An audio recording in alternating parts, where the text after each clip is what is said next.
আল্লাহ আমার প্রভু, আমার নাহি নাহি ভয়। আল্লাহ আমার প্রভু। আসসালামু আলাইকুম ওয়া রাহমাতুল্লাহি ওয়া বারাকাতুহু। ইন্নাল হামদালিল্লাহি ওয়াশ শুকরু লিল্লাহ ওয়াস সালাতু ওয়াস সালামু আলা রাসূলিল্লাহ। আউযু বিল্লাহি মিনাশ শাইতানির রাজীম। বিসমিল্লাহির রহমানির রহিম। ওয়া মা খালাকতুল জিন্না ওয়াল ইনসা ইল্লা লিয়াবুদুন। সাদাকাল্লাহুল মাওলানাল আযীম। প্রিয় দর্শক, দূরে কাছে বিশ্বজুড়ে যে যেখান থেকে বসে এই মুহূর্তে মাহে রমজান শীর্ষক হেরার ফতে ইসলামী অনুষ্ঠানটি দেখেছেন, সকলকে প্রাণবন্ত অনিমেষ শুভেচ্ছা ও শানিত অভিনন্দন জানাচ্ছি। আশা করছি সবাই ভালো আছেন, সুস্থ আছেন, নিরাপদে আছেন। প্রিয় দর্শক, আমাদের এই পর্বে আলোচনার মূল আলোচ্য বিষয় হচ্ছে ইবাদতের বসন্তকাল মাহে রমজান। এই বিষয়ের উপর আলোচনা করবার জন্য স্টুডিওতে আমন্ত্রিত অতিথি হয়ে উপস্থিত হয়েছেন প্রথিতযশা ইসলামী চিন্তাবিদ, ইসলামী ব্যক্তিত্ব, প্রখ্যাত আলেমে দ্বীন, চট্টগ্রাম জামিয়া আহমদিয়া সুন্নিয়া কামিল এমএ মাদ্রাসার মুহাদ্দিস ডক্টর মোহাম্মদ নাসিরউদ্দিন নঈমী। আসসালামু আলাইকুম ওয়া রাহমাতুল্লাহি ওয়া বারাকাতুহু। মোহতারাম শেখ, আপনাকে আমাদের স্টুডিওতে স্বাগত জানাচ্ছি। ধন্যবাদ। আপনি শুরুতে দর্শক শ্রোতা যারা আমাদেরকে দেখছেন তাদের উদ্দেশ্যে যে ইবাদতের বসন্তকাল, বিশেষ করে রমজান আমাদের উপর ফরজ, কুতিবা আলাইকুমুস সিয়াম, এই বিষয়ে দর্শক শ্রোতার উদ্দেশ্যে বলুন। ধন্যবাদ আপনাকে। আউযু বিল্লাহি মিনাশ শাইতানির রাজিম। বিসমিল্লাহির রহমানির রহিম। ইয়া আইয়ুহাল্লাযীনা আমানু কুতিবা আলাইকুমুস সিয়ামু কামা কুতিবা আলাল্লাযীনা মিন ক্বাবলিকুম লাআল্লাকুম তাত্তাকুন। সাদাকাল্লাহুল আযীম ওয়া সাদাকা রাসূলুহুন নবিয়ুল হাবিবুল কারীম। চমৎকার একটা বিষয় আপনি নির্ধারণ করেছেন, ইবাদতের বসন্তকাল মাহে রমজান। সুন্দর চমৎকার শিরোনাম। সত্যিই এটি বসন্তকাল ইবাদতের জন্য। আমাদের দেশে 6টি ঋতু রয়েছে, তন্মধ্যে ঋতুরাজ হচ্ছে বসন্তকাল। বসন্তকালে প্রকৃতি নতুন রূপে সাজে, গাছে নতুন পাতা গজায়, ফল আসে, ফুল ফুটে, মাঠ ভরা সবুজে ফুলে ফুলে ভরে যায়। একটা অন্যতম একটা পরিবেশ বিরাজ করে, অনন্য একটি অনন্য একটা সুন্দর পরিবেশ বিরাজ করে। তদ্রূপ মাহে রমজান হলো আমাদের উম্মতে মুহাম্মদের জন্য ইবাদতের জন্য বসন্তকাল। সুবহানাল্লাহ। আল্লাহ সুবহানাহু ওয়া তাআলা আমাদেরকে সৃজন করেছেন তার ইবাদতের জন্য, তার উপাসনার জন্য। কিন্তু আমাদের ভিতরে একটা দুশমন আছে, তার নাম হচ্ছে নফস আম্মারা, এবং সাথে রয়েছে আবার শয়তান। শয়তানের প্ররোচনায় পড়ে, কুপ্রবৃত্তির ফাঁদে পড়ে বান্দা পাপ কাজে লিপ্ত হয়, পাপে ডুবে যায়, পাপের সাগরে সাঁতার কাটে। তো আল্লাহ সুবহানাহু ওয়া তাআলা এই উম্মতে মুহাম্মদীকে সে পাপ থেকে পিউরিফাই করার জন্য, পাপ থেকে মুছে নিজের কাছে নিয়ে নেওয়ার জন্য আল্লাহ আমাদের উপর একটি নয়, দুটি নয়, তিনটি নয়, 30টি রোজা আমাদেরকে গিফট দিয়েছেন, হাদিয়া দিয়েছেন পুরো মাস জুড়ে। যেন মাকসাদ হলো, হে উম্মতে মুহাম্মদী, তোমরা মুত্তাকি হও, লাআল্লাকুম তাত্তাকুন। ইয়া আইয়ুহাল্লাযীনা আমানু কুতিবা আলাইকুমুস সিয়াম আই ফুরিদা আলাইকুমুস সিয়াম। হে ঈমানদারগণ, তোমাদের উপর ফরজ করা হয়েছে মাহে রমজান। এই যেভাবে ফরজ ছিল তোমাদের উপর উম্মতের। হযরতে ঈসা আলাইহিস সালাম 40 দিন রোজা রেখেছেন, মূসা আলাইহিস সালাম 40 দিন রোজা রেখেছেন, হযরতে দাউদ আলাইহিস সালাম একদিন পর একদিন রোজা রেখেছেন, হযরতে আদম আলাইহিস সালাম প্রতি চাঁদের 13, 14, 15 আইয়ামের ঈদ বলে সেটি রোজা রেখেছেন। এবং মাহে রমজানের আগে আশুরা রোজা রাখা ফরজ ছিল, 10ই মুহররম, যেটা আমরা আশুরা রোজা বলি, ইয়ুমে আশুরা বলি। নবীজি যখন মক্কা শরীফ থেকে মদিনা শরীফ ভ্রমণ করলেন, হিজরত করলেন, তখন দেখতে পেলেন তারা ইহুদিরা 10ই মুহররম রোজা রাখছেন। নবীজি তাদেরকে জিজ্ঞেস করলেন, তোমরা এই দিনে কেন রোজা রাখো? তারা বলছেন যে এই দিনে আল্লাহ ফেরাউনের বাহিনীকে নীল নদে ডুবিয়ে মেরেছেন, আর মূসা এবং মূসার উম্মতদেরকে আল্লাহ মুক্তি দান করেছেন। তার কৃতজ্ঞতা স্বরূপ আমরা এই 10ই মুহররম রোজা রাখি। নবী বলছে, ঠিক আছে, তোমাদের সাথে আমরা বেশি হকদার, তোমরা একটি রাখো আর আমরা দুটি রাখবো। রমজান রোজা যখন ফরজ হলো তখন আশুরা রোজার ফরজিয়ত সেটা মনসুখ হয়ে গেল। এখনও কিন্তু আমরা আশুরা রোজা রাখি নফল হিসাবে, সুন্নত হিসাবে, ফরজ হিসাবে নয়। তো আল্লাহ আমাদেরকে সুযোগ দিয়েছেন এই নফসকে কন্ট্রোল করে আল্লাহ সুবহানাহু ওয়া তাআলার আর কাছে যাওয়ার জন্য ইবাদতের মাধ্যমে, নৈকট্য লাভের জন্য। নৈকট্য লাভের জন্য লাআল্লাকুম তাত্তাকুন। কোরআন শরীফের মধ্যে অন্য আয়াতে আছে ইন্নাল্লাহা ইউহিব্বুল মুত্তাকিন, যারা মুত্তাকি ফরহেজগার আল্লাহ তাদেরকে ভালোবাসেন। অন্য আয়াতে আছে ইন্না আকরামাকুম ইনদাল্লাহি আতকাকুম, তোমাদের মধ্যে আল্লাহর কাছে সবচেয়ে সম্মানিত ব্যক্তি হচ্ছে মুত্তাকি ফরহেজগার। এবং আরেক আয়াতের মধ্যে আছে আল্লাহু ওয়ালিয়ুল মুত্তাকিন, আল্লাহ হচ্ছে মুত্তাকিদের অভিভাবক, আল্লাহ মুত্তাকিদের বন্ধু। যে আল্লাহ যাদের বন্ধু হন, আল্লাহ যাদেরকে ভালোবাসেন তাদের কখনো জাহান্নামে যাবে না, তারা জান্নাতে যাবে। জান্নাতে নেওয়ার জন্য, জান্নাতবাসী করার জন্য, মুত্তাকি হয়ে সেই মাকাম অর্জন করার জন্য আল্লাহ আমাদের উপর এই 30 রোজা ফরজ করেছেন। লাআল্লাকুম তাত্তাকুন। আল্লাহ যখন আকল এবং নফসকে সৃষ্টি করলেন, আকলকে ডাকলেন, আল্লাহ প্রশ্ন করলো মান আনতা ওয়া মান আনা, এই আকল তুমি কে আর আমি কে? তখন আকল বলল আনতা খালিকুন ওয়া আনা মখলুকুন, আনতা রব্বি ও আনা আব্দুক। চমৎকার উত্তর দিল, আল্লাহ আপনি হচ্ছে আমার স্রষ্টা, আমি আপনার বান্দা, আপনি আমার স্রষ্টা, আমি আপনার সৃষ্ট। তখন ঠিক আছে, আল্লাহ খুশি হলেন। নফসকে ডাকলেন এই নফস মান আনতা ওয়া আনা, তুমি কে আর আমি কে? তখন সে নফস বলে উঠল, কিছুক্ষণ নীরব হয়ে থাকলো, কোনো উত্তর দিচ্ছে না। আল্লাহ আবার জিজ্ঞেস করল মান আনতা ওয়া আনা, তখন তুমি কে আমি কে? তখন প্রশ্ন আনতা ওয়া আনা আনা, আপনি আপনার জায়গায়, আমি আমার জায়গায়। আল্লাহ সুবহানাহু ওয়া তাআলা প্রচণ্ড রাগ করলেন এবং সেই নফসকে 100 বছর পর্যন্ত আল্লাহ সেই নফসকে আগুনে পোড়ালেন, জাহান্নামের আগুনে পোড়ালেন। পোড়ানোর পরে আল্লাহ আবার ডাকলেন, এই নফস এবার বলো তুমি মান আনতা ওয়া মান আনা, আমি কে আর তুমি কে? সে একই উত্তর দিচ্ছেন আনতা ওয়া আনা আনা, আপনি আপনি, আমি আমি। আল্লাহ সুবহানাহু ওয়া তাআলা কি করলেন, সেই নফসকে ক্ষুধার্ত জাহান্নাম, সেখানে 300 বছর রাখলেন। 300 বছর যখন রাখলেন, সেই নফস 300 বছর পরেই একেবারে নরম হয়ে গেছে। তার ভিতরে কোনো অহংকার নেই, তার মধ্যে দাম্ভিকতা নেই, সে একেবারে নরম হয়ে গেছে।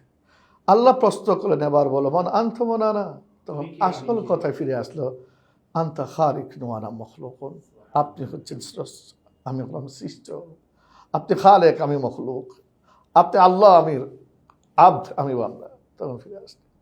তাই এই নফসকে কন্ট্রোল করার যেই অস্ত্র, সেটি হচ্ছে সিয়াম সাধনা। মোহতারাম, আরেকটি বিষয় যদি আপনি বলতেন দর্শক শ্রোতার উদ্দেশ্যে, সেটি হচ্ছে রাসূল করিম সাল্লাল্লাহু আলাইহি ওয়াসাল্লাম ঘোষণা দিয়েছেন, করেছেন, এটা হাদিসে কুদসি, আসৌমু লি ওয়া আনা আজজি বিহি বা উজজা বিহি, যে এই রোজার প্রতিদান স্বয়ং আল্লাহ রাব্বুল আলামিন দিবেন। যেহেতু ইবাদতের সুবর্ণ সময় হচ্ছে এই রমজানুল মুবারক, এই বিষয়ে যদি চমৎকার বলেছেন।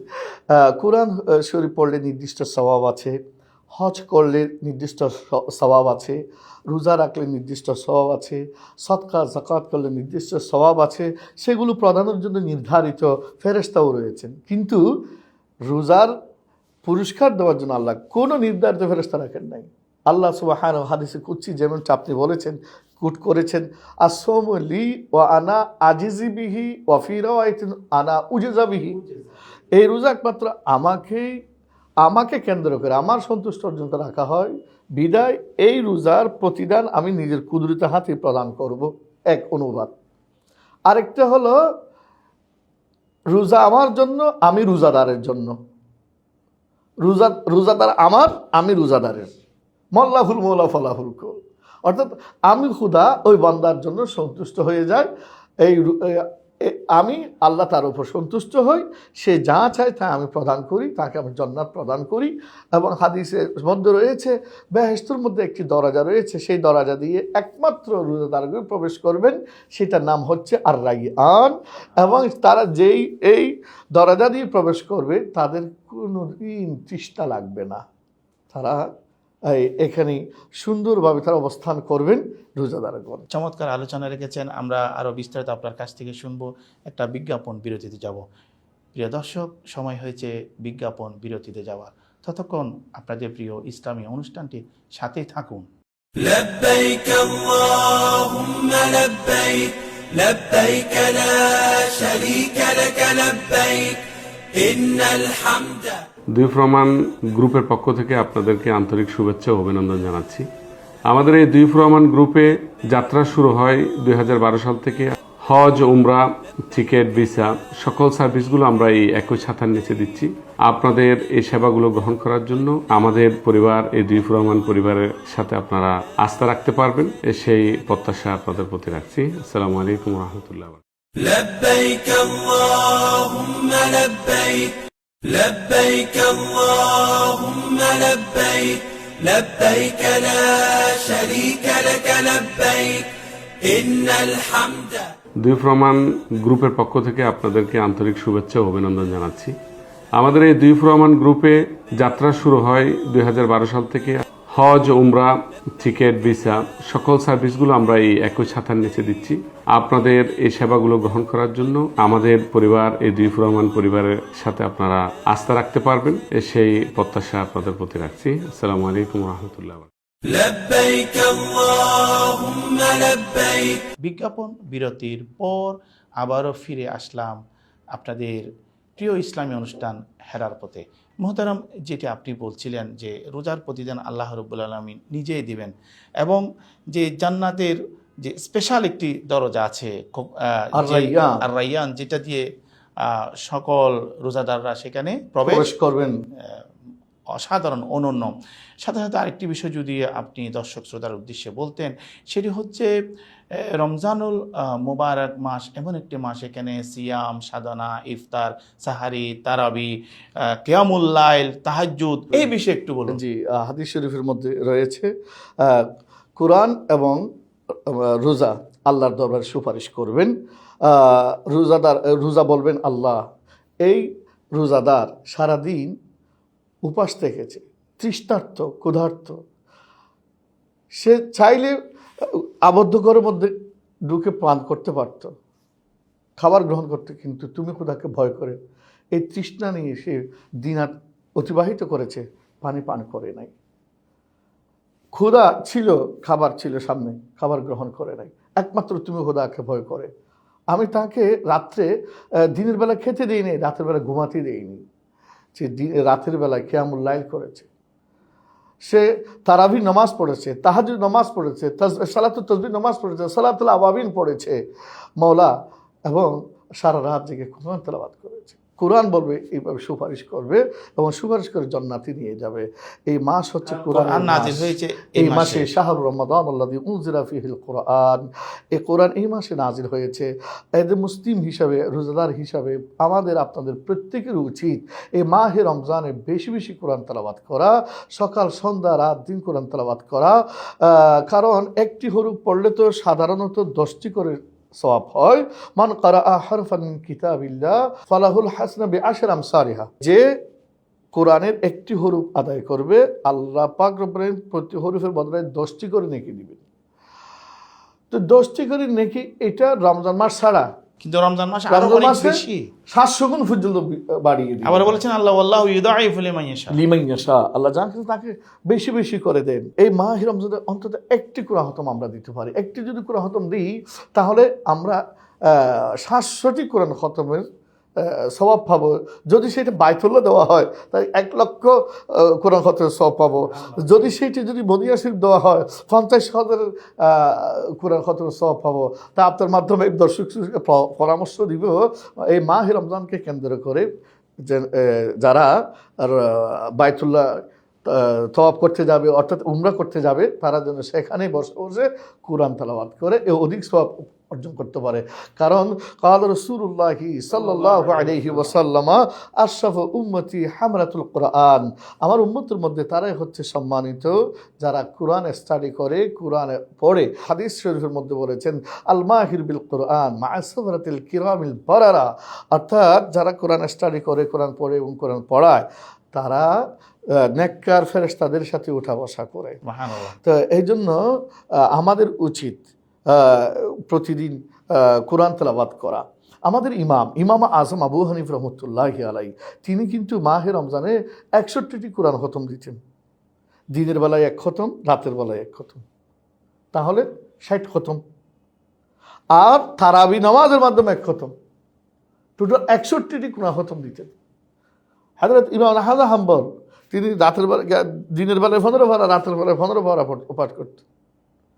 ইমাম আজম আবু হানিফা রাহমাতুল্লাহ আলাইহি তিনি যখন হেজাজে ছিলেন তখন সে হেরমে বসে বসে 4000 গুনাহ খতম দিয়েছেন। সুবহানাল্লাহ বিহামদিহি। এবং পরবর্তীতে যখন খলিফা মুসলিম তাকে কারাবন্দী করে রাখলো, যে রুমের মধ্যে তিনি অবস্থান করতেন সেখানে বসে বসে তিনি প্রায় 7000 কোরআন খতম দিয়েছেন। 7000 কোরআন খতম দিয়েছেন। তো আমরা একটা কি কোরআন খতম দিতে পারবো না? অবশ্যই পারবো। অর্থাৎ অবহেলায় যে আমাদের সময়টা যেন না যায়। না যায়, সময় তো আমরা নষ্ট করছি এখন ফেসবুক, ইউটিউব ইত্যাদির মধ্যে।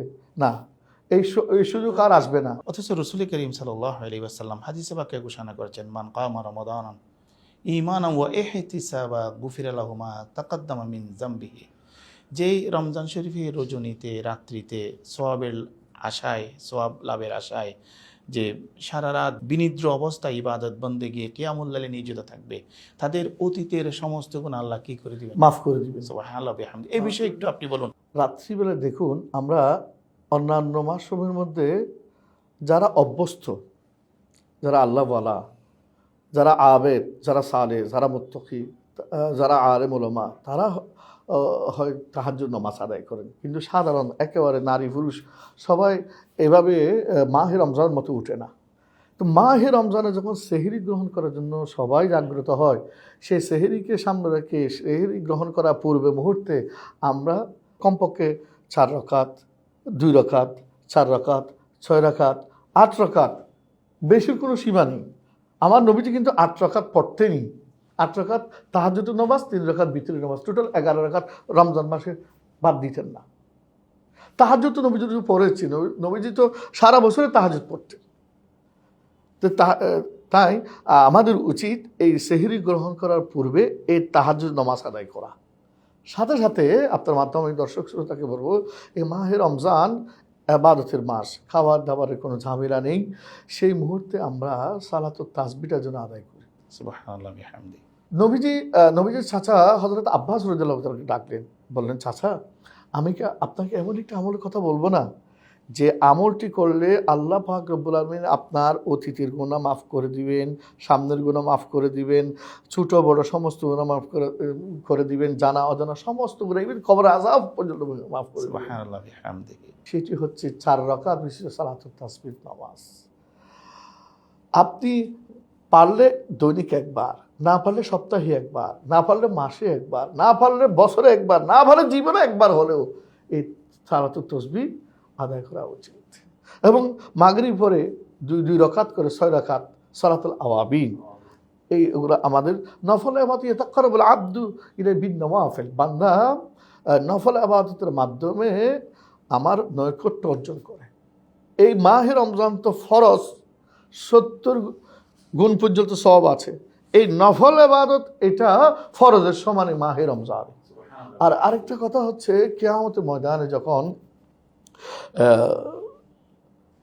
একেবারেই কিছুই থাকবে না, সেই মুহূর্তে আল্লাহ বলবেন, দেখো, খুঁজে দেখো তার আমলনামায় কোনো নফল ইবাদত আছে কি। মোহতারাম, সাথে সাথে আরেকটি বিষয় একটু আপনি আমাদেরকে বলুন দর্শক শ্রোতার উদ্দেশ্যে। সেটি হচ্ছে যেমন ইফতার ইবাদত, সাহারি আল্লাহু আকবার, ইবাদত, দান সাদকা, দান খায়রাত ইবাদত, এগুলো ইবাদত, অবশ্যই ইবাদত। এই বিষয়ে একটু বলুন। আমরা এই মাহে রমজানে ইফতার করতে পারি এবং গরিব আশেপাশে মিসকিন আত্মীয়স্বজনকেও আমরা ইফতার করাতে পারি, এবং ইফতারের পূর্ব মুহূর্তে আমরা মহান আল্লাহর কাছে প্রার্থনা করতে পারি। কারণ আল্লাহ পাক রব্বুল আলামিন ইফতারের পূর্ব মুহূর্তে দোয়া কবুল করে থাকেন। হযরত মূসা আলাইহিস সালাম আল্লাহকে বললেন, আল্লাহ আপনি আমাকে যে সম্মান দিয়েছেন সেটা কি অন্য কাউকে দিয়েছেন, অন্য কোনো নবীর উম্মতকে দিয়েছেন? তখন আল্লাহ বলছেন, হ্যাঁ, আমি উম্মতে মুহাম্মদকে যে নূর দিয়েছি, কোরআনের নূর, সেটা আর কাউকে দেই নাই। এবং উম্মতে মুহাম্মদীকে যেই সারাদিন রোজা রাখার পর ইফতারের পূর্ব মুহূর্তে যেই প্রার্থনা করে সময়টুকু দিয়েছে দোয়া কবুল হওয়ার, সেটা কাউকে দেইনি। মূসা, তুমি যখন আমার সাথে কথা বলেছো, তোমার আমার মাঝখানে 70,000 নূরের পর্দা ছিল। যখন উম্মতে মুহাম্মদী সারাদিন রোজা রেখে ইফতারের পূর্ব মুহূর্তে 2টি হাত তুলে দেয়, তখন আমার এবং এই উম্মতে মুহাম্মদের মাঝখানে কোনো পর্দাই থাকে না। যাহা প্রার্থনা করে তাহাই কবুল করি। এবং আরেকটি হচ্ছে দোয়া কবুলের উত্তম সুযোগ হলো গভীর রাত। আমরা যখন এই যে সেহরি গ্রহণ করার জন্য উঠি, তখন সেই মুহূর্তে আমরা আল্লাহর কাছে দোয়া করতে পারি। নবীজিকে প্রশ্ন করা হলো আইয়ুদ দোয়া আসমা, ইয়া রাসূলুল্লাহ, সবচেয়ে দোয়া কবুল হয় কোন সময়? তখন নবীজি উত্তর দিলেন জৌফাল লাইল, গভীর রজনীতে। আরেকটা হলো দুবুর সালাওয়াতুল মাকতুবা, প্রত্যেক ফরজ নামাজের শেষে। একবার জিবরিল আমিন নবীজি দরবারে আসলেন। নবীজি তখন মিম্বরে আরোহণ করছিলেন। প্রথম তাকে পা মোবারক রাখলেন, আমিন বললেন। দ্বিতীয় তাকে উপর পা রাখলেন, আমিন বললেন। তৃতীয় তাকে উপর পা রাখলেন, আমিন বললেন। তখন সাহাবাকে প্রশ্ন করলেন, ইয়া রাসূলুল্লাহ, বিষয়টি বুঝতে পারিনি। তখন নবীজি বললেন, জিব্রাইল 3টি বদদুয়া করেছে, প্রত্যেকটাতে আমি আমিন বলেছি।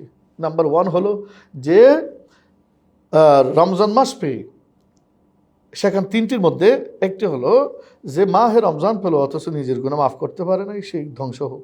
আমিন বলেছেন, আমিন বলেছি। যার সামনে আমার নাম উচ্চারণ করা হলো, আমার উপর সেই ধ্বংস হোক। যে মা বাবা পেল জান্নাতের টিকিট নিতে পারে নাই, সে ধ্বংস হোক। এই মাহে রমজানে মা বাবার সেবা করে তাদের সন্তুষ্ট অর্জন করা, এটাও ইবাদত। সেহরি খাবার সময় আমাদের কে রাখতে হবে যে আশেপাশের মানুষ তারাও যেন ভালো খেতে পারে, তাদেরকে সেই সহযোগিতার হাত বাড়িয়ে দিতে হবে। মানুষকে ভালোবাসা এটাই ইবাদত, সহযোগিতা করা এটাই ইবাদত। শুধু সিজদা দেওয়ার নাম ইবাদত না। বা মানুষের গরিব, মিসকিন, অসহায়, দরিদ্র, তাদের সাথে শেয়ার করা, তাদেরকে সহযোগিতা করা, এটাই হচ্ছে ইবাদত। ওয়াফি আমওয়ালিহিম হাক্কুল লিসাইল মাহরুম, নিজের সম্পদ এটি সবগুলো আমার, তাই মনে করা যাবে না। সেখানে গরিব, মিসকিন যারা রয়েছে তাদের অধিকার আছে, তাদেরকেও ভালো খাবার যেন দিতে পারি, সেটা আমাদের লক্ষ্য রাখতে হবে। মুহতারাম, আমরা অনুষ্ঠানের শেষ প্রান্তে চলে এসেছি। আজকের যে গুরুত্বপূর্ণ আমাদের বিষয় ছিল ইবাদতের বসন্তকাল হচ্ছে মাহে রমজান। সর্বশেষ আপনার আলোচনাটুকু দর্শক শ্রোতার উদ্দেশ্যে বলুন। আমাদের উচিত এই মাহে রমজানের যে ফরজ রোজা, এটা সুচারুভাবে আমরা আদায় করব। সাথে সাথে জামাত সহকারে 20 রাকাত তারাবি নামাজ আদায় করব এবং সকাল সন্ধ্যা কোরআন তেলাওয়াত করব, নিজে এবং পরিবার সদস্যদেরকে নিয়ে অন্তত একটি কোরআন খতম আদায় করব। ডক্টর মোহাম্মদ নাসিরউদ্দিন নঈমী, আপনাকে আবারও ধন্যবাদ ও মোবারকবাদ জানাচ্ছি। আপনার অসাধারণ আলোচনা আমরা শুনেছি এবং আপনার মূল্যবান সময়টুকু হেরার পথে ইসলামী অনুষ্ঠানে স্টুডিওতে দিয়েছেন। প্রিয় দর্শক, আমরা চমৎকার আলোচনা শুনেছি ইবাদতের বসন্তকাল মাহে রমজান। আল্লাহ তাআলা আমাদেরকে এই পৃথিবীতে পাঠিয়েছেন ইবাদতের জন্য। রাসূল করিম সাল্লাল্লাহু আলাইহি ওয়াসাল্লামের ওসিলায় এত নিয়ামত পেয়েছি, পূর্বেকার নবীর উম্মতেরা সেরকম নিয়ামত পায়নি। সেই নিয়ামতের মধ্যে অন্যতম নিয়ামত হচ্ছে এই মহিমান্বিত মাস রমজান। এই রমজান মাসের ইবাদত আল্লাহর খুবই পছন্দের, যে ইবাদতের মাধ্যমে হাসর ময়দানের ভয়াবহ সময় নাজাতের ওসিলা হবে। প্রিয় দর্শক, এতক্ষণ পর্যন্ত যারা আমাদের সাথে ছিলেন, আমাদের অনুষ্ঠান দেখছিলেন, সকলকে আবারও শুভেচ্ছা জানাচ্ছি, অভিনন্দন জানাচ্ছি, মুবারকবাদ জানাচ্ছি এবং আগামী পর্ব দেখার আমন্ত্রণ জানিয়ে বিদায় নিচ্ছি। সবাই ভালো থাকুন, সুস্থ থাকুন, নিরাপদে থাকুন। আসসালামু আলাইকুম ওয়া রাহমাতুল্লাহি ওয়া বারাকাতুহু। لبيك اللهم لبيك لبيك لا شريك لك لبيك إن الحمد। দুই প্রমাণ গ্রুপের পক্ষ থেকে আপনাদেরকে আন্তরিক শুভেচ্ছা ও অভিনন্দন জানাচ্ছি। আমাদের এই দুই প্রমাণ গ্রুপে যাত্রা শুরু হয় 2012 সাল থেকে। হজ, উমরা, টিকিট, ভিসা সকল সার্ভিসগুলো আমরা এই একই ছাতার নিচে দিচ্ছি। আপনাদের এই সেবাগুলো গ্রহণ করার জন্য আমাদের পরিবার, এই দুই প্রমাণ পরিবারের সাথে আপনারা আস্থা রাখতে পারবেন, সেই প্রত্যাশা আপনাদের প্রতি রাখছি। আসসালামু আলাইকুম ওয়া রাহমাতুল্লাহি ওয়া বারাকাতুহু। لبيك اللهم لبيك لبيك اللهم لبيك لبيك لا شريك لك لبيك إن الحمد। দুই প্রমাণ গ্রুপের পক্ষ থেকে আপনাদেরকে আন্তরিক শুভেচ্ছা ও অভিনন্দন জানাচ্ছি। আমাদের এই দুই প্রমাণ গ্রুপে যাত্রা শুরু হয় 2012 সাল থেকে। হজ, উমরা, টিকিট, ভিসা সকল সার্ভিসগুলো আমরা এই একই ছাতার নিচে দিচ্ছি। আপনাদের এই সেবাগুলো গ্রহণ করার জন্য আমাদের পরিবার, এই দুই প্রমাণ পরিবারের সাথে আপনারা আস্থা রাখতে পারবেন, সেই প্রত্যাশা আপনাদের প্রতি রাখছি। আসসালামু আলাইকুম ওয়া রাহমাতুল্লাহি ওয়া বারাকাতুহু। لبيك اللهم لبيك